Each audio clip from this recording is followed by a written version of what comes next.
Prince Adewale was not evil in the way of fire and rage. His wickedness was cold and quiet.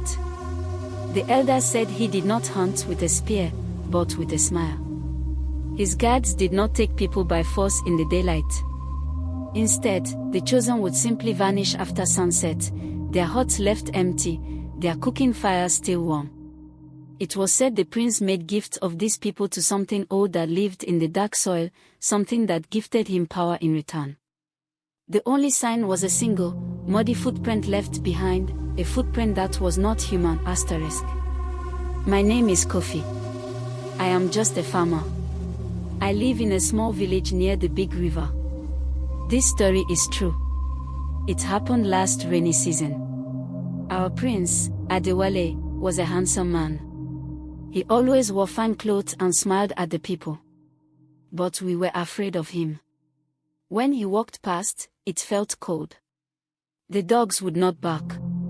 They just whined and hid. People started to disappear. First, it was a young fisherman, strong and healthy.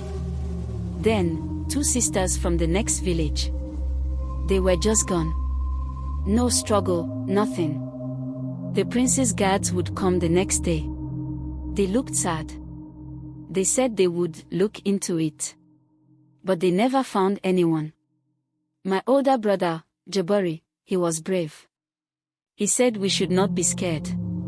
He said the prince was just a man. One night, at the village fire, he spoke loudly. He said, Adewale is not a god. He cannot make us vanish. We have a right to know. The next night, Jabari was gone. I went crazy. I ran to his hut. His bowl of food was still on the mat, cold. And by the door, there was one single footprint. It was pressed deep into the mud. It was long, with 4 toes that looked like they had claws. It wasn't a man's foot.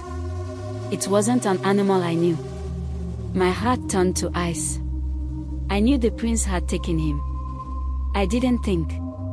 I just ran to the prince's compound. It was late. The moon was covered by clouds. I climbed the outer wall like an animal. I hid in the shadows of the big yard. I saw the prince. He was standing alone in a courtyard of packed earth. He wasn't smiling. His face was blank, like stone. He held a small, dark god rattle. He shook it once. The sound was wrong. It wasn't seeds inside. It sounded like small bones clicking together. He started to whisper to the ground. I couldn't hear the words. They were not our language.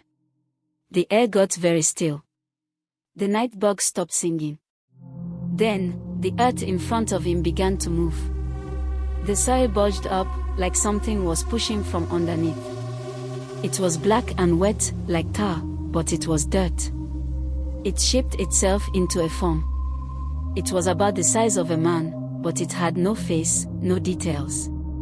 It was just a shape of darkness, sucking the moonlight into it. 2 holes opened where eyes should be. They were empty. The prince pointed towards the servants' quarters. The shadow thing slid across the ground. It didn't walk. It flowed.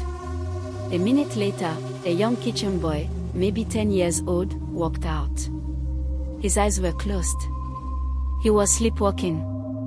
The shadow thing was right behind him. The prince looked at the boy, then at the shadow.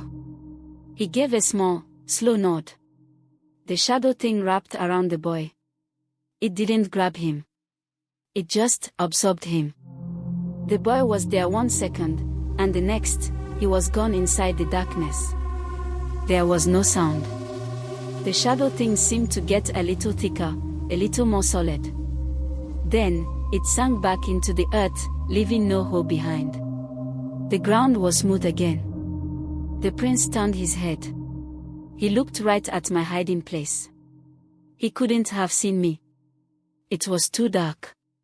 But he knew. He smiled. It was the most terrifying thing I have ever seen. It wasn't a happy smile. It was the smile of a man who owned all the darkness in the world. I ran. I fell from the wall and I ran through the bush. Thorns cut my skin but I didn't feel them. I ran all the way home. I packed a small bag. I told my wife we were leaving, now. I didn't explain. We took our child and we left in the middle of the night. We walked for days until we came to a new land, far from the big river. I never saw Jibori again. I never saw that village again. Sometimes, at night, when the floorboards creak, I freeze. I look at the dirt outside my window. I wait to see if the earth begins to move. I wait to see if a handsome man with a cold smile has sent a shadow to collect me for telling its story.